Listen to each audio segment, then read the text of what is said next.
여러분 안녕하십니까, 진성호입니다. 이제 설 연휴가 본격 시작되었습니다. 이게 윤 대통령의 재판, 그리고 윤 대통령의 헌법재판소 탄핵심판 재판에는 어떤 영향을 미칠까요? 사실 윤 대통령은 지금 인권이 무시되고 지금 방어권이 보장되지 않는다는 비판이 여기저기서 나오고 있습니다. 무엇보다도 헌법재판소는 일주일에 2번씩 재판을 속개했습니다. 그리고 검찰은 대면 조사 한번 하지 않고 공수처 자료를 받아가지고 자신들이 했던 김용현 전 장관들 주변인의 수사를 합해서 구속 기소했습니다. 자, 이런 상황 속에서 설 연휴가 왔습니다. 어떻게 보면 윤 대통령에게 이 설 연휴는 정말 중요한 기회일 수 있습니다. 자, 윤 대통령과 접견한 변호인단이 입장문을 냈습니다. 왜 지금 검찰의 수사가 문제가 있는 건지, 어쩌면 공수처는 나중에 법적 책임을 져야 할지도 모릅니다. 지금 법원 내부에서는 서울 서부지법의 영장에 대해서 대법원의 입장을 밝히라는 요구까지 나오고 있습니다. 이런 가운데 이제 설 연휴가 시작됩니다. 윤 대통령은 모처럼 휴식과 함께 작전을 짤 수가 있습니다. 무엇보다 헌법재판소의 탄핵심판 재판이 중요합니다. 지금 문영배 헌법재판소장 직무대행 이재명 더불어민주당 대표와의 관계에 대한 의혹들이 계속 커지고 있고, 또 이미선 재판관 상당히 많은 의혹들이 지금 터지고 있습니다. 지나치게 민주당 쪽과 친한 게 아니냐는 그런 의혹들입니다. 이런 가운데 지금 마은혁 부장판사, 이 나머지 한 명 남은 헌법재판관을 충원하기 위해서 자기들의 일부터 먼저 내달 3일 결정하겠답니다. 이제 비판이 빗발치고 있습니다. 오히려 이런 것들이 헌재에도 중앙지법에도 부담이 될 수 있습니다. 무엇보다도 지금 윤석열 대통령과 국민의힘의 지지율이 급상승하면서 이게 중앙지법의 재판에 굉장히 중요한 영향을 미칠 거라는 분석이 나오고 있습니다. 국민들이 대통령을 보호해야 한다는 겁니다. 진성호의 융단 폭격 시작합니다. 검찰, 공수처, 서울 서부지법을 융단 폭격합니다.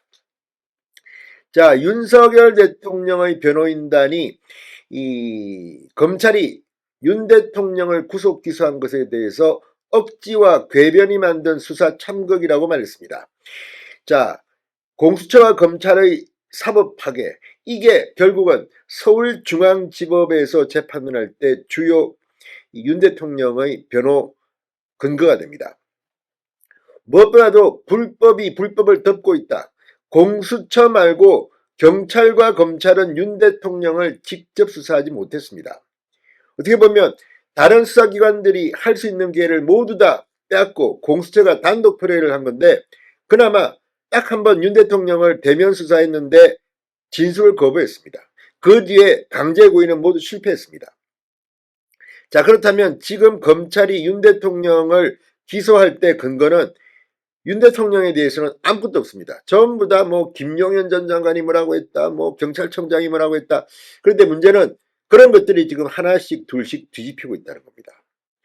국회의원을 빼내라가 아니라 요원을 빼내라고 했다. 구체적으로 민주당 의원 유튜브에 영상까지 나왔습니다. 또 홍장원 국정원 전 1차장의 발언, 이것도 자꾸만 말이 바뀌고 있고, 또 국정원장의 서신 속에서 이재명 대표에게 전화를 거니마니 이런 이야기까지 나왔습니다. 자, 이처럼 지금 윤 대통령을 구속 기소한 검찰의 공소장 내용 중 상당 부분이 논란의 대상이 되고 있습니다. 이걸 윤 대통령의 변호인단은 파고들겠다는 겁니다. 설 연휴 많은 일이 벌어질 겁니다. 무엇보다 윤 대통령의 변호인단은 보석을 통해서 윤 대통령을 석방시켜야 합니다. 서울중앙지법에서는 가능할지도 모릅니다. 그동안 서울 서부지법은 정말 일부에서 운동권 판사들이 많다 이런 말을 합니다. 물론 운동권 판사인지는 검증되지 않았습니다. 다만 우리법연구회나 국제인권법연구회나 진보성향의 판사 모임 출신이 있고 이런 이야기들은 많이 나왔습니다. 이순영 영장판사에 대한 이야기도 나왔습니다. 자, 그렇다면 서울중앙지법은 달라야 합니다. 다를 겁니다. 이번에 윤 대통령의 구속 기한 연장을 두 판사가 불허했습니다. 이것 다 여론을 의식한 거라는 분석도 나오고 있습니다. 자, 이제 설 연휴 국민들의 여론 변화가 윤 대통령의 재판에는 굉장히 중요할 겁니다. 지금 불법 논란이 그렇게 많은 공수처의 수사에만 근거해서 검찰이 덜컥 기소해버렸습니다. 이건 어디까지나 민주당도 그렇고 윤 대통령을 석방시키면 가만두지 않겠다는 협박에 검찰이 스스로 굴복한 게 아닌가. 심우정 검찰총장도 전국 검사장 회의까지 소집해놓고도 이렇게 백기를 들고 말았습니다. 이런 상황에서 윤 대통령의 변호인단은 이제 작전을 짜고 있습니다. 자, 변호인단은 오늘 이런 입장문을 냈습니다. 대통령에 대한 수사권이 없던 검찰과 공수처는 직권남용을 지렛대로 삼아 대통령에 대한 수사를 시작했다. 정작 수사권이 있는 직권남용에 대한 수사는 제쳐두고 대통령에 대한 내란무리에만 집중했다.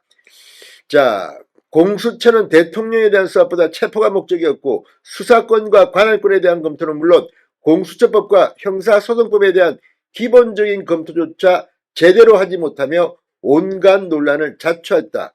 이런 주장에 힘을 실을 것으로 보입니다. 변호인단은 뒤늦게 사건을 넘겨받은 검찰 역시 시간이 촉박한 가운데 사건에 대한 진지한 검토 없이 관련자들에 대한 수사만을 근거로 대통령에 대한 내란죄의 구속 기소를 밀어붙였다. 자, 대통령이 어떠한 직권을 남용해서 누군가의 권리 행사를 방해하거나 다른 누군가에게 의무 없는 일을 하도록 했다는 수사는 없었고 계엄을 통해 국회를 장악하려 했다는 내란 선동만 있었을 뿐이라는 것입니다. 변호인단은 거대 야당과 야합한 수사기관들은 수사의 공정성과 적법 절차의 원칙을 모두 무시하고 내란 선동에만 매달렸다고 했습니다. 그리고 폭동이나 이런 부분에 대해서 지금 검찰이 얼마나 뭘 갖고 있는지는 의문입니다. 그래서 설 연휴 동안 드디어 검찰은 자신들이 얼마나 엄청난 짓을 저질렀는지 알게 될지도 모릅니다. 윤 대통령의 변호인단은 이제 여기에서 출발해서 재판 전략을 짤 겁니다. 설 연휴 많은 것들이 뒤집힐 겁니다. 두고 보십시오. 진성호의 융단 폭격이었습니다. 여러분 감사합니다.